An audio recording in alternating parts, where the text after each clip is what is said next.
සුබ උදෑසනක් සෑම කෙනෙකුට.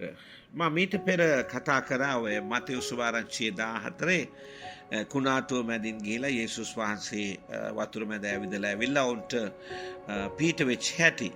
ඔන්න ඔරුවට නැගුණු කල මේ හුළඟ නැවතුණා කියලා කියනවා. උන්වහන්සේ ඔරුවේ සිටියදී ඔවුන් ජේසුස් වහන්සේ දෙවියන් වහන්සේගේ පුත්‍රයා කියලා නමස්කාර කරනවා. ඒ සිද්ධිය අවසානයේ.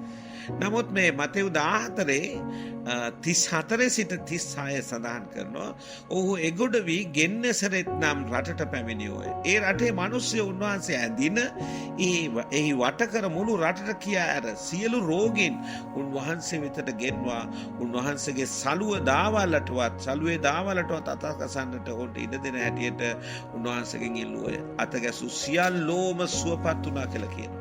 දැන් මේ මීට කලින් ඔය ගෙන්නසරෙත් නගරයට යේසුස් වහන්සේ ගියේ යනකොට ඔය මේ විශාල යක්ෂාත්ම රාශියක් වැහිච්ච මිනිස්සෙක් හිටියා. උන්ට අපි කියන්නේ මේ ලෙගියොන් කියලා.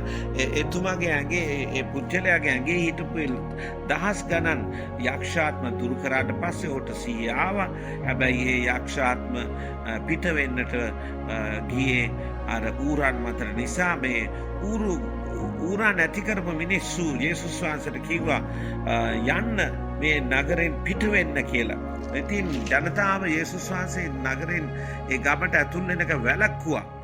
විජ්ජාකාරයා කියලා උන්වහන්සේට අපහාස කළා. නමුත් උන්වහන්සේ ගැන කලබල වෙන්නේ නැතුව අර සුවවෙච්ච මිනිසයාට කිව්වා ඔබ යන්න ගිහිල්ලා ඔබට කොතරම් දෙවියන් වහන්සේ කතා කරාද ක්‍රියා කරාද මොන තරම් දේවල් ඔබට කරාද ඒක ඔබේ නෑදෑයන්ට ඔබේ මිත්‍රයන්ට කියන්න කියලා කිව්වා. මේ තනි මිනිසයා ගම පුරා ගිහිල්ලා තමාට වෙච්ච සුවය ගැන කතා කරා. ව්‍යාපාරිකෝ උන්වහන්සේට එන්න එපා කියලා උන්වහන්සේ පිට කර හැරියත් මේ සුවවිච්ච මිනිස්සයා පිට කර යවන්න බෑ. මන්ද ඒක ජීවමාන සාක්ෂියක්.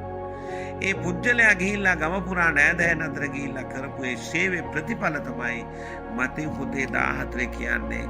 උන්වහන්සේ ගමට දෙවෙනි වර එන විට ගම්වැසියෝ සියලු දෙනාම ආසාවෙන් පිළිගත්තා කියලා. මොන තරම් ලොකු ආස්කමක්. වරක් අපි වෙපා කරයි. දෙවදාසියෙකුටත් එන්න එපා කියලා. ඔබගේ සාක්ෂිය නිසිල සහසුරුවන ඉන් පසු කාලෙකදී ඔබගේ මුළු ගමම ස්වාමීන් වහන්සේ දැනගන්නට ඔබ හැමෝටම මේම කරන්න ශක්තිය ලැබේවා. ඔබට ජේසු පීඨයි. ජයග්‍රහී දවසක් උදා වේවා.